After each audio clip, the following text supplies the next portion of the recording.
So we're on another cool project, Phoenix Construction. They're doing a full build here.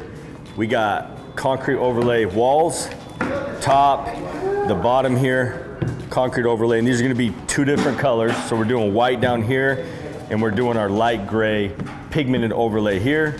And then we got countertops, epoxy countertops here. The overlay is gonna wrap the back here. This whole thing is gonna look like a chunk of concrete. It's gonna be really, really cool. So that's what's going on in this area. Over here, they got tables and a big bar that they built. Doing epoxy on these as well. It's a massive bar that fits in right here. And then they got big old black metal legs that are gonna be bolted to the concrete. And this will look really cool with the windows. Again, they're priming right now. This is our prep replacement primer. This is what we use for concrete overlay wall kits, concrete overlay counters. Dries quick, and it's able to soak in. It's nice and fluid, so it's able to soak into the wood really good, seal up the wood. All right, so what we're doing is we're getting ready to mix. So we're getting ready to mix one bag. This is about roughly 168 square feet that we're coating right now with this color. So we're gonna mix this up. We can mix this up slow. And then we're gonna split that.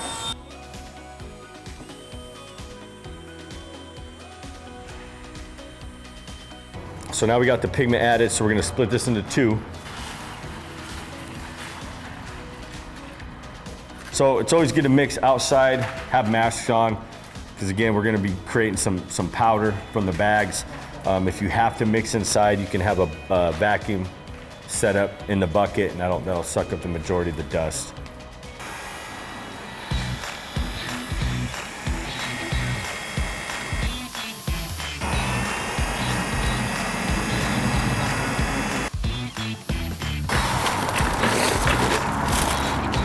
Without spilling. Oh!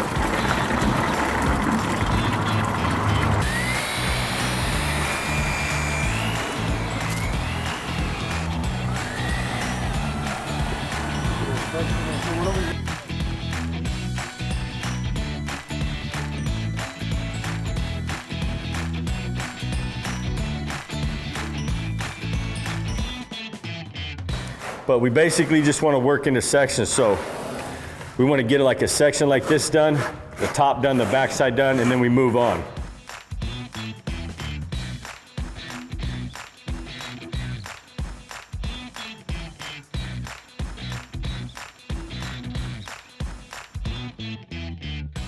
All right, well, we're gonna probably head out. These guys got it pretty dialed.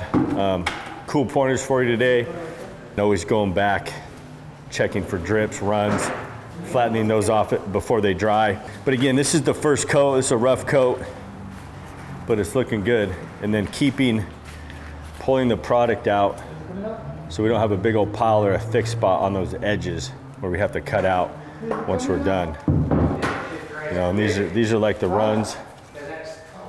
Like the runs right here that we want to be making sure we're getting a hold of. But the cool thing is if we come in, you know, you come in the next day, getting ready to do another coat, you see some runs or some imperfections, just palm sander, 80, 100 grit, flush those out, feather those out, and then apply your next coat. For all you entrepreneurs out there, if you want to be your own boss, get into financial freedom and do cool things, go to LeggariAcademy.com. This is where you're going to learn over 10 decorative coating systems and be doing projects just like this.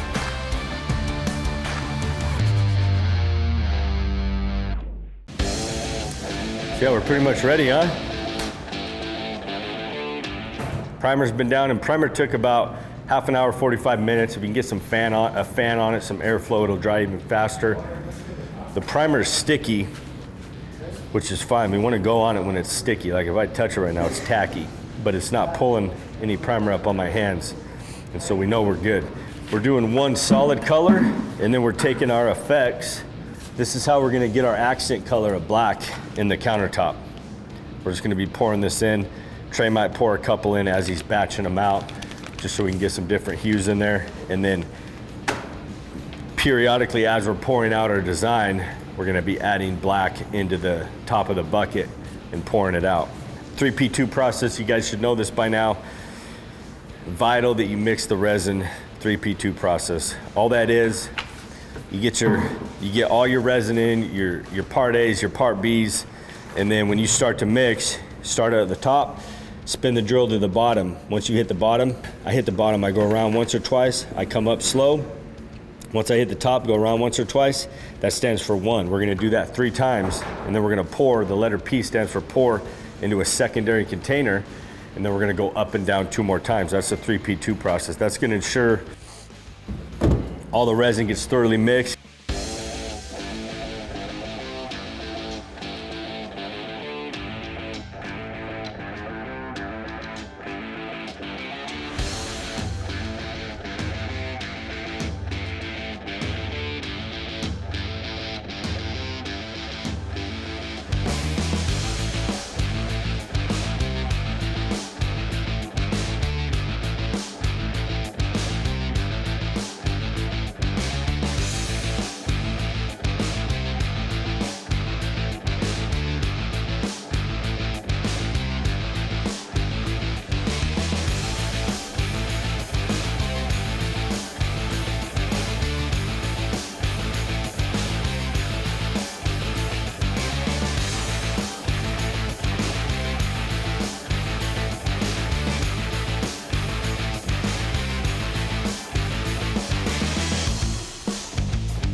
So we're pouring the last bucket from the first batch. Trey's batching out the next batch because he just got done mixing. So that's how we want to do it, simultaneously coat everything at once. We don't have to stop, go mix. This is setting up, starting to get sticky. By the time we mix, take the time, come back, pour out. By the time we do our third batch, if we're waiting to mix until everything's poured out, it's gonna take a lot longer. It's not gonna flow, it's not gonna blend as good. And so we wanna move quick, have someone mixing before we're ready. So when we're done with the pouring out the last bucket, we got new buckets already made, ready to pour out. You always wanna be cautious of what color's coming out.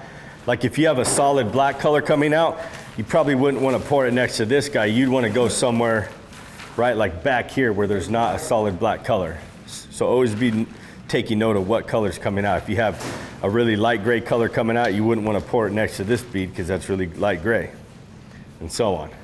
So yeah, let's just keep pouring, filling in the gaps, adding black when we need it. But this is what it should look like. Open spots, but there's product all throughout the countertops.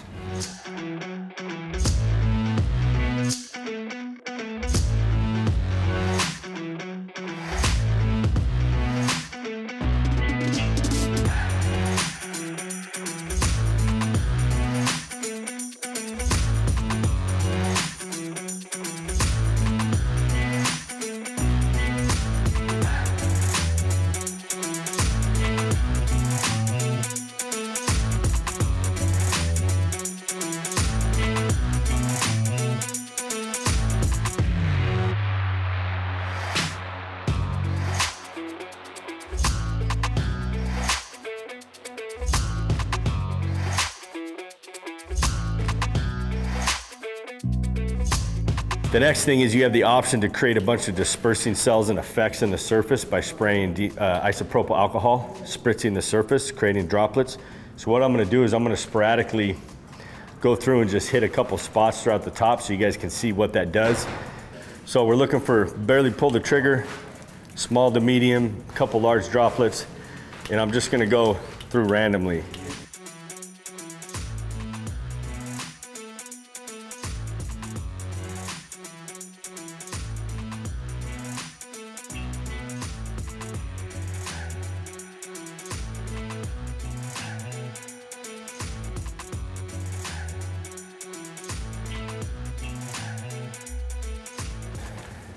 So if you look in the light, can you see the bubbles? Yep. So I'm gonna spray this with denatured. You're gonna see what denatured alcohol will do to that surface. Ready? Yep. So that's gonna create that glass smooth surface. Because what's happening when you pour product so thick, resin's so thick, you're automatically gonna get bubbles, and we're pouring over each other constantly. We're creating bubbles trapped in the resin, and we wanna make sure they all are eliminated. And so we just mist the surface with denatured alcohol. We just don't wanna flood it. We can come back and hit it again, because if we flood the surface, it's gonna muddy out our veins and our colors, and we don't wanna do that.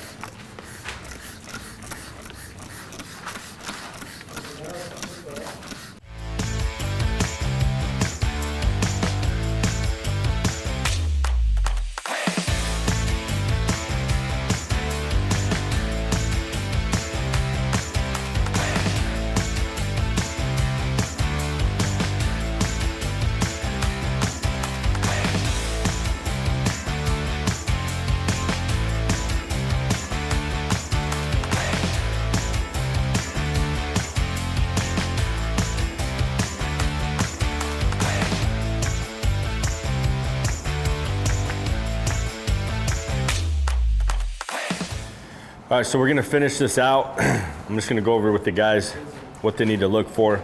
So the biggest thing is making sure the edges, see how flat, even they look. There's no like drip lines or imperfections in the edges. If there was, we could take a paintbrush and just feather it out. And we just take a putty knife. Again, it's too early right now, so it's gonna immediately drip again. And we just run on the bottom and it shaves those drips off, and then we wouldn't have to sand those. Typically you'll always have some spots you need to sand, just because it's gonna always want to drip a little more in random spots. But that's it. We just scrape this at an angle, a nice flat thin putty blade, and it just cuts those right off, and then we have a nice smooth surface. So if you can wait around, do that. If not, just know you're gonna come back the next day, and when you top coat, you're gonna be sanding the drips, getting those all smoothed out. It doesn't take long.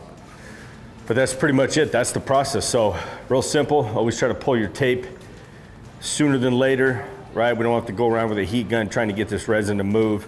And then if you have one side that's really not moving quick, always check other spots, because that just might be a thin spot on the counter where you need to pull that, and you don't need to pull the other spot. So don't just assume, check one spot and assume everything's good and go around and pull tape, especially on something like this, because we pulled like multiple different areas of tape before we pulled everything to get it to flow where we wanted to. So we manipulated the flow of the resin by doing that, making sure all the edges get coated good. So